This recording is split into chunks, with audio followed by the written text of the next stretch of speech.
There's a woman sitting at a dinner table in a haunted castle. She doesn't say a word, she just watches. Daemon Targaryen walks in with his dragon, claims the castle, and she barely reacts. The lord of the castle bends the knee immediately. The soldiers fall in line. Everyone in that hall is reacting to the most dangerous man in Westeros walking through the door, everyone except her. She just stares at him, calm, unbothered, almost amused. Her name is Alys Rivers, and from the moment she appears on screen, the show is telling you something very important. This is not a servant, this is not a healer, this is not a side character. This is someone who looks at the most powerful prince in the realm and is not afraid. Why? That's the question that drives everything we're going to talk about today. Because Alys Rivers has been on our screens for an entire season now, and the show has refused, actively, deliberately, frame by frame, to explain what she is. We don't know how old she really is. We don't know what her powers actually are. We don't know what she wants. We don't know how she knows the things she knows. We don't know why she chose Daemon. We don't know what happens when she's done with him. What we do know is that since she showed up, Daemon Targaryen, a man who has survived every battle, every political crisis, every dragon dance the show has thrown at him, has been falling apart. His mind is breaking, his grip on reality is slipping, his visions are getting worse. And the only person who seems to know exactly what's happening to him is the quiet woman with the owl who keeps appearing in his dreams. So today we're going to do the work the show is refusing to do. We're going to look at every scene she's been in, every line she's spoken, every detail she's given us, and we're going to figure out what Alys Rivers isn't telling anyone. Let's get into it. Let's start with that first appearance, because the way the show introduces a character tells you almost everything about who they're going to be. Alys Rivers shows up in episode 3 of season 2, sitting at Simon Strong's dinner table. Daemon has just arrived at Harrenhal. The castle is his now. The Castellan is bending the knee, swearing loyalty, going through the motions. And across the table from Daemon is this woman, dressed in dark clothes, with strange piercing eyes, just watching. She doesn't speak, she doesn't move, she just looks at him. Now think about what that means in this universe. Daemon Targaryen is a prince of the realm. He commands a dragon. He has killed lords, slaughtered armies, taken castles. The standard human reaction to a man like that walking into your dining hall is fear. Servants drop things. Knights tense up. Lords measure every word. Even people who hide their fear can't quite hide it completely. Alys is not hiding it. She's not feeling it. She looks at Daemon like he's a curiosity. Like she already knows everything she needs to know about him. Like she's been waiting for him to arrive. That is not the demeanor of a servant. That is not the demeanor of a healer. That is not even the demeanor of a noble lady at court. That is the demeanor of someone who already knows how this story ends. And then it gets stranger. Later in the same episode, Daemon is walking through the ruins of Harrenhal alone, late at night, and she appears to him. She steps out of the shadows like she belongs there more than he does, and she says very calmly, "You will die in this place." Stop. Read that line again. "You will die in this place." She doesn't say it like a warning. She doesn't say it like a threat. She says it like a fact, like she's reporting tomorrow's weather. The most powerful man in the realm has just walked into a castle, claimed it for his queen, and a woman in a black dress has appeared to tell him exactly when and where his life ends. And he doesn't kill her. He doesn't arrest her. He doesn't even shake her off. He listens, because some part of him, even in that first moment, knows she's not lying. That's not how prophecy works in this universe. Helena murmurs riddles. Daemon's own visions are fragmented and confused, but Alys speaks plainly, precisely. She doesn't say you might die somewhere unfamiliar. She says you will die in this place. Specific location, specific outcome, no room for interpretation. That kind of clarity doesn't come from guessing, it comes from knowing. So before Alys has done anything else, before the food, before the visions, before the slow unraveling of Daemon's mind, the show has already told you in one quiet scene exactly what kind of character she is. She's not a witch in the fairy tale sense. She's something stranger. She's a person who has already seen the ending of the story everyone else is still trying to live through. Now let's talk about her powers, because this is where the show gets really strategic with how much it shows us versus how much it hides. The most obvious thing is the visions. Daemon, who has had occasional dragon dreams throughout his life, suddenly starts having intense, vivid, prolonged hallucinations the moment he arrives at Harrenhal. He sees young Rhaenyra. He sees his past. He sees flashes of futures that might be his or might not. He sees things that break him down, piece by piece, scene by scene. And almost every one of those visions happens shortly after he interacts with Alys, or after he eats food in the castle, or after he drinks wine, or after he sleeps in a bed she might have prepared. The show is being careful not to spell it out, but the implication is everywhere. Alys is feeding him something, maybe a potion, maybe a tea, maybe just her presence is enough. Whatever it is, it works. Daemon's mind starts unraveling the longer he stays at Harrenhal, and it unravels in patterns. Patterns Alys seems to know in advance. This is not natural prophecy, this is something more deliberate. She's not just seeing the future, she's shaping his experience of it. And then there are the details around her. The owl. Why does she have an owl? Owls are not common pets in Westeros. They're symbols. In folklore across many cultures, owls are associated with night, with wisdom, with magic, with witches. The show didn't give her a dog or a cat. They gave her an owl. That's a choice. That's telling you visually what she is. The gods would. She moves through it like she belongs there, like it responds to her. In Game of Thrones lore, the old gods of the First Men were tied to the weirwoods, the godswoods, the deep roots of magic that predate the Targaryens, predate the Andals, predate everything. If Alys is connected to that ancient power, then she's tapping into something much older than the Iron Throne. The way she moves through Harrenhal itself, she seems to know every corridor, every shadow, every cracked stone, like she's been there for far, far longer than her young appearance suggests. And that's the other thing, her appearance. She looks young, in her late 20s, maybe early 30s, but the way she carries herself, the things she knows, the depth in her eyes, it all suggests someone much older. The book even toys with this idea. There are theories in Fire and Blood that Alys is actually decades older than she looks, kept young through some kind of magic. The show isn't confirming any of that yet, but it's also not denying it. It's letting the questions hang. It's letting us notice. Every single visual detail the show has given us about Alys points in the same direction. She is not who she appears to be, and whatever she actually is, it's older, stranger, and more powerful than anything else we've seen in this show. Now let's talk about what she knows. Because the more you go back and pay attention to her dialogue, the more you realize the show has been quietly stacking the deck. She knows Daemon is going to die at Harrenhal. Specifically, that's not a vague feeling.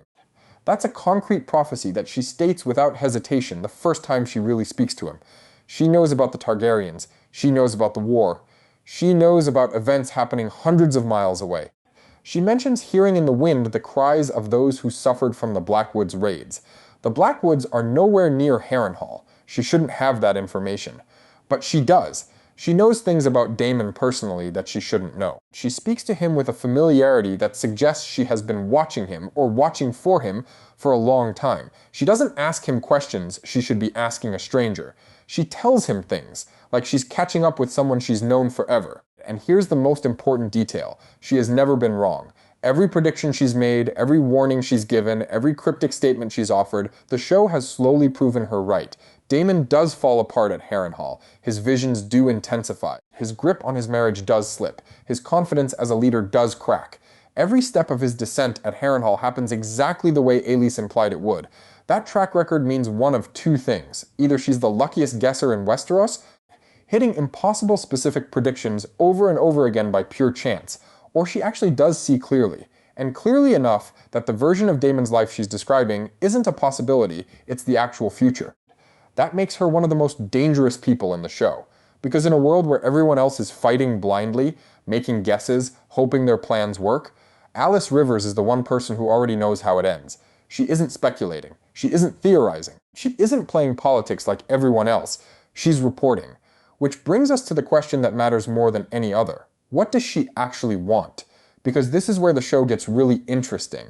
Alys has had multiple opportunities to act on Daemon, and she has consistently chosen the slow, patient route. Think about it. She could have killed him. He drinks her wine, he eats her food, he sleeps in beds she has access to, a drop of the wrong substance in the wrong cup, and the war shifts overnight. She doesn't do it. She could have warned the Greens. She has visions. She has knowledge.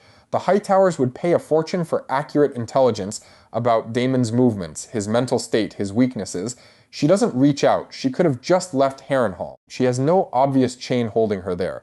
She could disappear into the Riverlands, vanish into a town, take her knowledge, and start a new life. She doesn't leave. She is choosing to stay, choosing to be near Daemon, choosing to feed him visions, soothe him through battles going wrong, become his quiet confidant in a castle where everyone else has either died or fled. She is not killing him. She is not betraying him. She is shaping him. That word is the key. Because whatever Alys Rivers wants from Daemon, she doesn't want him dead, at least not yet. She doesn't want him captured. She doesn't want him serving someone else. She wants him in a very specific psychological state. Weakened, broken open, vulnerable, dependent on her, convinced of his own destiny in a way he wasn't when he arrived. She's not destroying him. She's converting him. The question is, converting him into what? Into whose purposes? There are a few possibilities the show seems to be playing with. Maybe she wants him to fail in a specific way, to lose the war while still believing he's fulfilling a greater purpose. Maybe she wants something personal from him, knowledge, a child, an alliance that doesn't yet make sense. Maybe she's bound to Harrenhal itself, and is using whoever holds the castle as her instrument for some older, deeper plan. Maybe she has foreseen the entire war and is positioning herself for what comes after, when Daemon is gone, when Aemon is gone, when the Targaryens have torn each other apart, and there's a power vacuum where dragons used to be. Whatever it is, it's not what Daemon thinks it is. He thinks she's helping him. He thinks she's a confidant, a friend, maybe more. He thinks she sees something in him that nobody else does. She does. But what she sees in him is not what he thinks it is. He is not her partner. He is her project. So let me pull back and ask the bigger question. In a show full of kings, queens, dragon riders, war leaders, and Hand of the King schemers, who is actually the most powerful person on the board right now? Most people would say Rhaenyra. She has the most dragons, the most legitimate claim, the most political support. Some would say Aemond. He's young, he's ruthless, he rides Vhagar, and he's the most aggressive military mind among the Greens. Some would say Daemon. He's still the most dangerous warrior in the realm, even if he's currently a mess. But none of them know what's going to happen next. Rhaenyra is guessing. Aemond is guessing. Daemon is guessing, and worse, he's being actively deceived. Every king, every queen, every council in Westeros is making decisions based on incomplete information, conflicting reports, and their own hopes. Alys Rivers is the only person in this show who appears to actually know what's coming. Helaena has visions too, but she's broken, passive, doesn't seem to act on what she sees. Daemon has visions too, but they're fragmented, confused, and increasingly controlled by, guess who, Alys. The few other characters with any kind of supernatural awareness are too damaged, too young, or too unaware of their own gifts to use them. Alys is different. She understands her visions. She uses them deliberately. She directs them at other people. She manipulates with them. She moves through the war with the calm of someone who has already seen the final score. That makes her, functionally, more powerful than any monarch in this show. Because in a war, the side that knows the future doesn't need an army. It just needs to wait. And she's waiting. She doesn't need to claim a throne. She doesn't need to ride a dragon.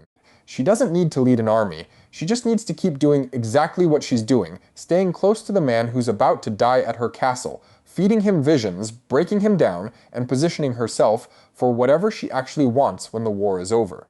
The Targaryens think they're playing the biggest game in Westeros. They have no idea that someone has been playing a much bigger game over the top of theirs the entire time.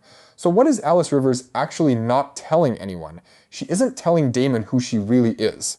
She isn't telling us how she knows what she knows. She isn't telling us how old she actually is. She isn't telling us where her powers come from. She isn't telling us what she wants from Daemon. She isn't telling us why she chose him, or whether she would have done the same to whoever walked into that castle first. She isn't telling us what happens when she's done with him. The show is letting her exist in the cracks of every important scene, present, watching, whispering, always just out of focus while the bigger characters get the spotlight. That's not bad writing. That's a setup. The show is hiding her in plain sight because the moment the audience truly understands what she is, the entire balance of the story shifts. The most important character in the second half of this story might be the one we know the least about. The Targaryens are busy ripping each other apart over a throne. The Hightowers are busy scheming for short-term victories. The Lords of Westeros are busy choosing sides in a war they don't fully understand. And in a haunted castle in the middle of the country, a quiet woman with an owl is patiently shaping the future of all of them. She has been telling us the truth this whole time. About Daemon. About Harrenhal. About what's coming. We just haven't been paying attention. And by the time we do, by the time the rest of Westeros figures out who Alys Rivers actually is, she'll already have everything she came for.